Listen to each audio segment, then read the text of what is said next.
Guess it's time for me to tell the world how much I love Islam Makhachev again. God gives his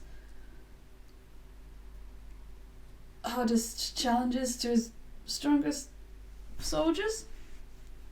What's going on with my hair? That's the hardest challenge around here.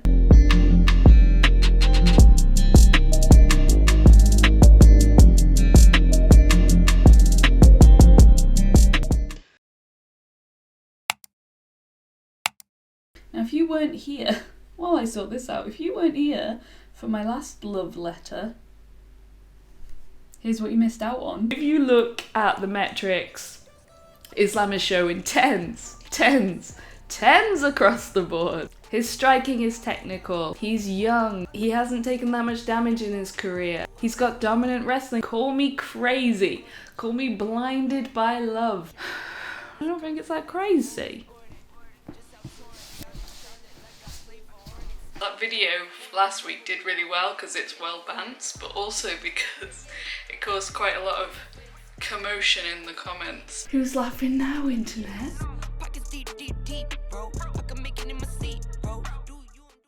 But that was so last year, and I'm not still smug about my own personal victory at all. And I'm not expecting the same reaction to my audacity this time around, seeing as I've already been proven right. Oh yeah, I said I wasn't smug. Okay. Rewind. Surely we're all on the same page this time. However, if you think I'm just going to sit here and say Islam walks it, this is an easy fight for my boy Makhachev, you don't know me at all. You will never know me. Alexander Volkanovski is the pound for pound guy. That means that if those rankings are to be believed, regardless of weight class, he's the best boy around. And my favourite thing about Alexander Volkanovski is that I have to say his full name every single time. My favourite thing about Volk is that he gets so much better every single time we see him fight, and that is what this game should be about. I shouldn't be able to sit here and predict how this is going to go, because the fighters should come out and show me a completely different look and make me go, I am so glad I was wrong. We never see the same fighter twice with Volk, and his division, featherweight division, just can't keep up. Winning 22 in a row over the likes of Max Holloway 3 times, Brian Ortega, and Jose Aldo, it's got to get a little bit boring, right? Once you've displayed 4 featherweight belts on your accolade wall, we've all got one, you're probably going to start thinking about switching it up. So he's looking for new challenges, seeing if he can run with the big boys. And the big boy in question is the newly crowned featherweight, lightweight champion, Islam Makhachev. Yes, the storyline might be a little bit more dramatic if Charlie Olives was still the king and no one had managed to dethrone him, and then Alex the Great came in and slayed the beast. But he's still going with the David and Goliath storyline, and we gotta respect him for it. He says that everyone thinks that Islam is the strongest person on the entire planet with the best grappling anyone's ever seen, and he's excited to see them eat their fricking words. But his grappling is damn good, isn't it? Bread and butter, some might say. Islam, Christ, he's won like, what, 5 of his last 6 by submission, something like that, and is running a win streak of his own. Most other fighters aren't touching, over the likes of Charlie Olives, Dan Hooker, Arman Sarukian, Drew Dober, who else? Tiago Moises, Bobby frickin' Green. Regardless of whether he actually dispatches them once he's down there, Islam's greatest path to victory is always to engage his opponent in a technical striking affair, get them thinking about his hands and his kicks, get them comfortable on the feet thinking that's where he's going to play, and then get them to the ground. Volk's shown some of the best takedown defense in the UFC across his time here. Even bigger guys like Izzy have spoken about his ungodly strength and ability to just right back up again. And that's what Islam should be really focused on. It's not getting Volk down, it's getting him down and keeping him there. It's like some kind of violent pop-up pirate. Volk even said that he thought that Islam was going to be able to control Oliveira more than he did. He wasn't really that impressed. Bitch. But then in another interview, he said that the thing that was really getting him fired up for this matchup wasn't Islam himself, but it was being able to solve the puzzle that is Dagestani wrestling. Like, to him it's bigger than Islam. It's about sticking it to an entire region of sportsmen who just power through anyone who stands in their way. So which is it, Volk? Were you not impressed? Or is this the ultimate challenge you've always been looking for? You tell me.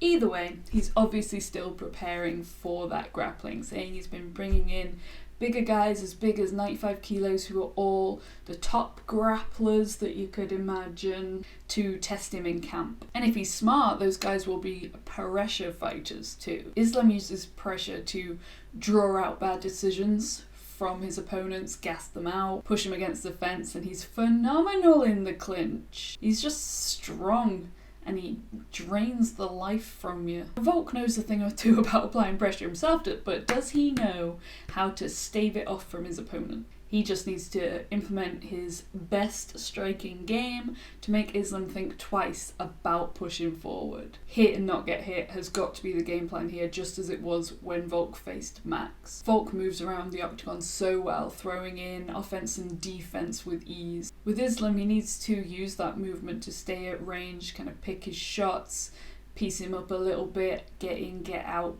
don't get hurt or grabbed, because soz mate, but that ain't gonna be the place you won't be. Way earlier in Islam's career, he has been knocked out once. He has that button, and you know, Volk could potentially find it. But then he'd probably have to find it again, and really focus on building up damage, because he doesn't really have one punch knockout power. He just has this like overwhelming relentlessness and explosivity that could cause Islam some trouble. He can also use those beautiful leg kicks to reduce the power and pressure of Makhachev. Volk technically should have the striking advantage, although it's not as one-sided as people might think. Like, if they know more about Khabib than they do about Islam and just kind of have assumed that he's a carbon copy.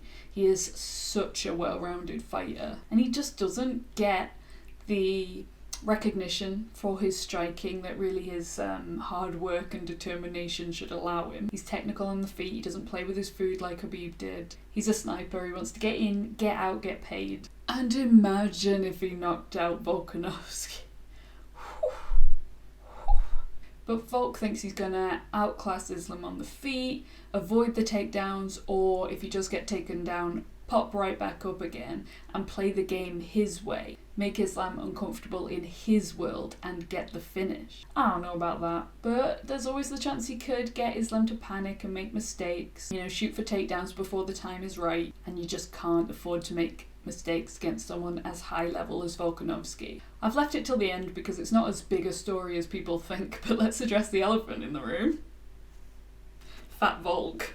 Volkanovski is moving up a weight class and doing it in quite a short period of time if you consider that it's taken John Jones 3 years to move up from light heavyweight to heavyweight, and Volk's doing this in just a couple of months. You know, like, the weight technically might already be there, but is it the right kind of weight? Is it the muscle?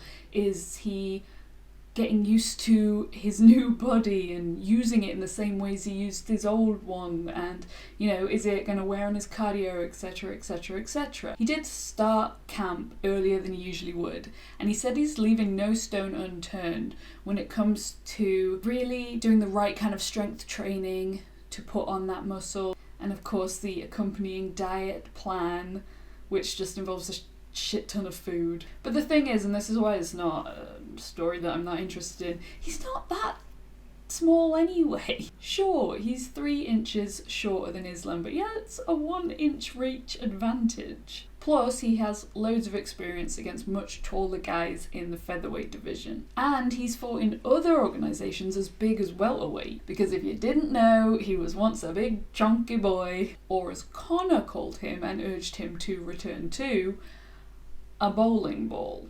And psychologically, not that I think it will factor it all into Islam's performance, but potentially make Volk better, Alex is playing in his hometown. But that was at Khabib's request. Savage. Now don't get it twisted, of course Islam's gonna win, but I don't think it's as big a wash as the internet is letting us believe. People were saying things like, Volk is out of his league here. Makhachev is a different animal to anything he's ever faced before. Volk doesn't back down from challenges, but too bad he'll get mauled for it. Volk says he loves it when people count him out. He gets fired up knowing he's going to prove them wrong. I bet Izzy's hoping he does, because he said something about betting his freaking house on it. The betting odds, predictably, were very heavily in Islam's favour the last time I checked, but we have never seen Volk put in a compromising position. He keeps getting better, the weight jump isn't really that much of a big deal, and he should have the advantage on the feet. Beating Makhachev isn't this crazy, impossible feat. I don't think Volk's going to do it. In fact, I don't think anyone's going to do it in 2023. I think he'll probably still be sitting pretty at the top come the end of the year, then probably vacate at some point in the near future. But anything could happen, babes. So drop your comments, what you think, in the comments section, and while you're down there calling me all lovely things like you did on the last one, confused and all manner of condescending bullshit, make sure you drop this video a like, because we all know we love getting riled up about shit on the internet, and subscribe so I can make you mad again in the future, and you'll see this face again next week when we find out exactly how this one plays out.